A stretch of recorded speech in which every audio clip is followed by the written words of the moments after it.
naik turunnya iman ada hubungannya dengan ditandai dengan naik turunnya kualitas kuantitas ibadah kita. Iman kan di dalam hati, tidak ada yang tahu kecuali dirinya sendiri merasakan kenapa hari ini kok aku senang ibadah, rindu sedekah dan sebagainya. Itu imanmu lagi naik. Ternyata jadi males, cemberut sama suami, itu imanmu mulai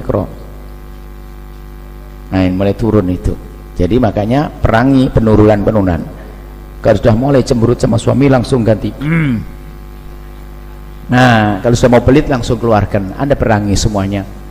Jadi untuk naikkan iman kita yang bermujahadah.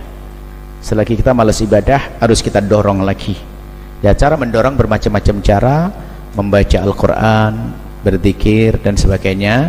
Dan yang lainnya adalah mencari kawan yang rajin. Kalau kawanmu jarang tahajudan, ya tidak tahajudan. Kalau kawanmu sedang tahajudan, pasti tahajudan. Seperti itu. Jadi cari kawan yang baik. Kawannya sedang ngaji. Kalau kawannya nggak mau ngaji, besok nggak ngaji juga akhirnya. Seperti itu. Jadi termasuk untuk meningkatkan iman, kawan yang baik. Adapun masalah ridho dengan ujian, ya orang beriman itulah kalau kuatnya imannya, ujian itu semuanya itu ujian sebetulnya. Yang dialami manusia itu ujian. Kekayaan itu ujian loh. Ada orang dulu waktu nggak punya duit, masih melarat pakai sepeda engkol, pengajian di sop paling depan. Giliran punya motor sudah mundur, pas punya mobil nggak kelihatan lagi. Itu nikmat menjadi fitnah bagi dia. Dulu waktu perawan, waduh rajin ngaji paling depan. Waktu perjaka paling depan. Giliran sudah punya pasangan nggak kelihatan ngaji, berarti itu istrinya fitnah itu. Mestinya punya halal, punya hiburan spesial, semakin rajin dong ngaji, semakin dekat pada Allah. Makanya ujian, semuanya ujian. Kekayaan dulu waktu melarat rajin sholat di masjid, giliran kaya hilang nggak pernah sholat, berarti kekayaan fitnah bagi dia.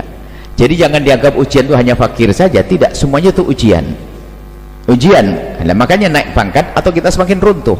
Ada orang diberi Allah kekayaan, ternyata semakin kaya semakin rajin beribadah, semakin banyak menderma, berarti lulus dia. Termasuk yang fakir, dia diuji dengan kefakiran, bukan semakin jauh pada Allah, semakin mendekat kepada Allah, berarti dia sukses. Jadi seperti itu semua ujian.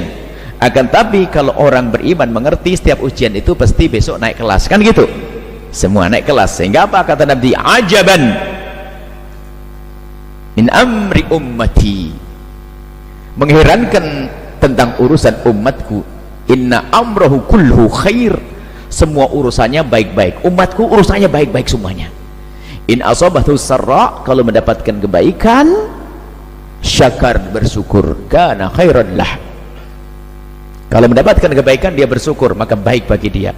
Wa in asabathu dharra, kalau mendapatkan bencana ketidakbaikan, sabar, kemudian dia bersabar, kana khairan lahu, maka menjadi baik baginya.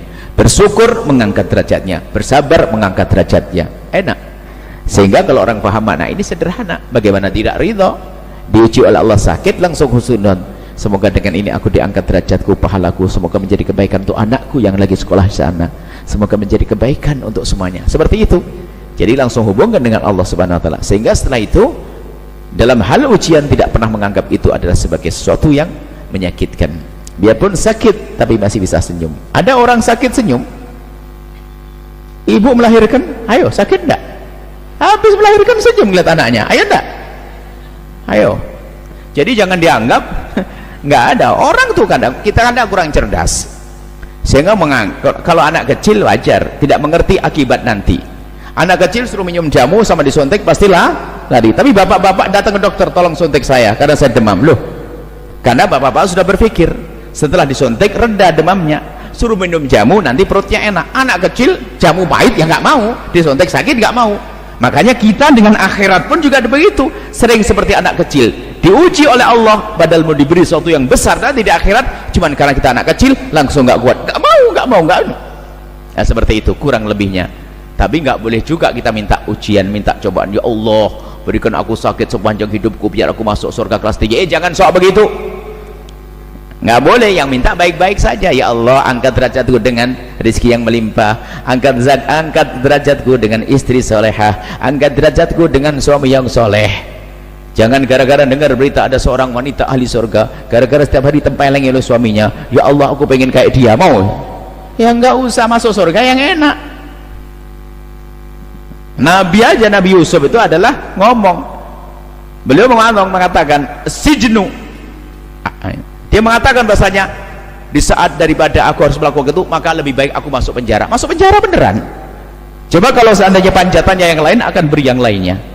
Jadi jangan suka ngomong yang gak enak ya. Misalnya punya anak, misalnya punya duit banyak, nggak punya anak, atau sebaliknya nggak punya duit banyak tapi nggak punya anak, lalu ngomong, ya Allah, daripada duit banyak begini nggak punya anak, mending punya anak biarpun melarat. Dikasih anak melarat beneran, nyungsep, pusing nggak? Kalau ngomong, ya Allah, seperti kau mudahkan aku mendapatkan rezeki, tentu bagimu sangat mudah untuk memberikan kepadaku keturunan. Kan dia ngomong gitu, jangan ngomong jelek. Ya Allah, daripada tidak nikah sudahlah, yang penting perempuan, ya dikasih perempuan asal juga, yang minta yang baik dong. Biasanya orang marah itu, marah pada Allah, ya Allah yang penting, nah ini mulai marah pada Allah. Dengan Allah kok marah?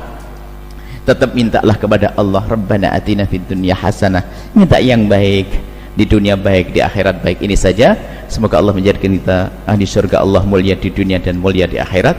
Setelah Anda menyaksikan video ini, jangan lupa berselawat kepada baginda Nabi Muhammad sallallahu alaihi wa alihi wasallam.